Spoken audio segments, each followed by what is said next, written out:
Keystone Light Apple. I bet you are wondering if this beer is any good, and in this video, you're gonna find out.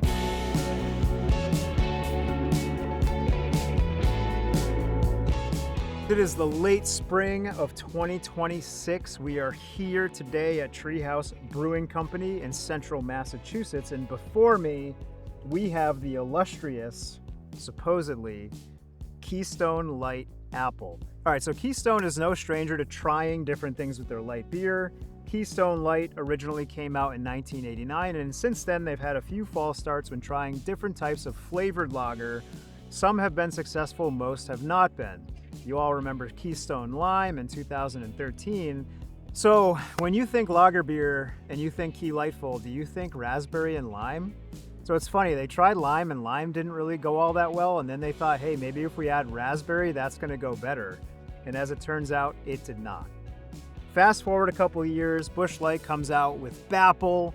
It lights the world on fire. Everybody's gotta have it. It's limited. We're headed into summer. You guys gotta have this. You gotta have it. People with their trucks full of the thing. Really successful marketing campaign, really successful release from Busch Light.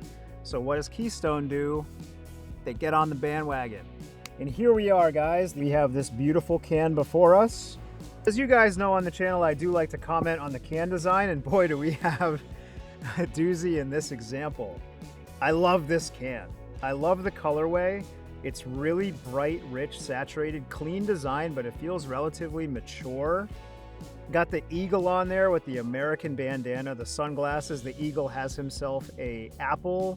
We got the mountains in the background. This thing is just screaming America. Apple pie, apple, Keystone, eagle, sunglasses. What's not to love? Big time colorway. Over here on the side, we have Keystone Light, not just Stone Light. And the word apple with the nicely illustrated apple here on the side. Really nice vector art style energy. Again, great saturation. Keystone Light Apple on the side again. Kind of funny that they have a period after Keystone Light. I don't know why that's funny, but it feels a little out of place. I noticed it actually on the side of the can here. What else do we have to say? 2026 Coors Brewing Company, Golden, Colorado. Water, sucrose, barley malt, corn syrup, dextrose, malic acid, natural flavor, yeast, hops, hop extract.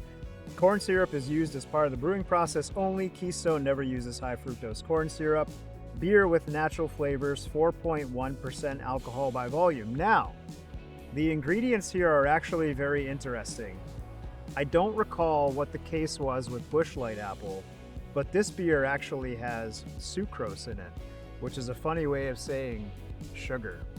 I think that's probably an intentional choice, right? Not everybody knows what sucrose specifically is, but everybody definitely knows what sugar is. So in the ingredients, they are literally adding sugar to this beer, post-fermentation, probably pasteurized. So another interesting tell here in the ingredients list is malic acid. Now, if you're not familiar with malic acid is the primary acid that is actually in apples. So that green apple tart acidity is being, I guess, artificially added to this beer. It's not an artificial compound, but they're taking the primary thing that gives apples its tart flavors and kind of jamming it in this beer. So the ingredients in this instance are a bit of a tell. You do have some sugar and you do have malic acid, the acid that gives, you know, like a Granny Smith apple, its tart snap. All right, guys, here we go.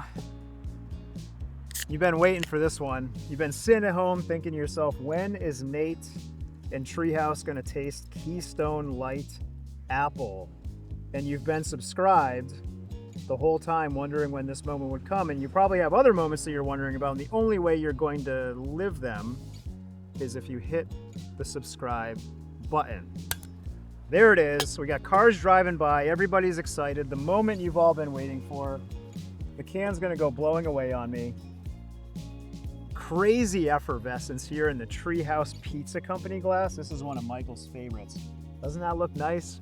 Big 20-ounce glass, thick, goes through the dishwasher, no problem.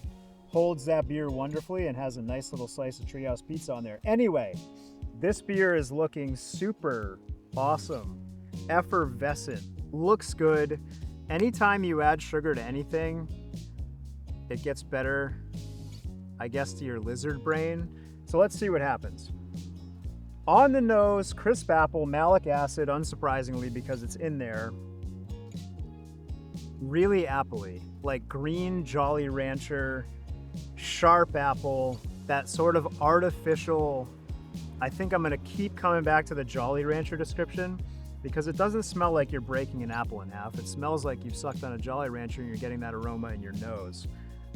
Not a bad thing. Very heavy on the apple character, like green apple, crisp. Ah, okay. Okay. Yep.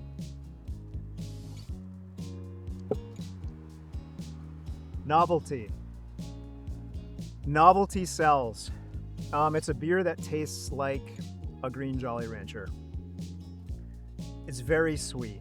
It's very sweet. I was hoping it was gonna be like crunchy and crisp and like drying on my palate with like a little bit of acidity, almost like a sourness that would creep in. Instead, it's this very heavy, sugary, saccharine, overly Jolly Ranchery, appley, heavy to drink. I don't really want it outside on a warm summer day type of flavor profile.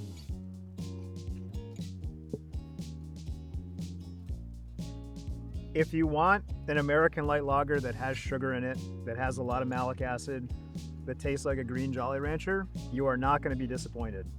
If you want an interesting and authentic, thoughtful beer experience, this is not it. So, I don't know.